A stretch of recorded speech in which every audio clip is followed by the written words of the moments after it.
لا تحزن إن الله معنا لا تحزن إن الله معنا۔ بسم اللہ الرحمن الرحیم۔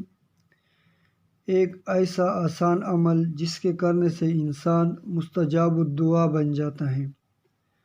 حدیث شریف میں آیا ہے کہ جو شخص دن میں 25 مرتبہ یا 27 مرتبہ تمام مسلمان مرد اور عورتوں کے لیے مغفرت کی دعا مانگے گا، وہ اللہ تعالیٰ کے نزدیک ان مستجاب الدعوات لوگوں میں شامل ہو جائے گا جن کی دعاؤں سے زمین والوں کو رزق دیا جاتا ہے۔ بسم اللہ الرحمن الرحیم۔ اللہم اغفر لی وللمؤمنین والمؤمنات والمسلمین والمسلمات۔ اس دعا کو یاد کر لے اور روزانہ کم از کم 25 مرتبہ یا 27 مرتبہ ضرور یہ دعا مانگا کریں۔ اللہ پاک عمل کرنے کی توفیق دے، آمین ثم آمین۔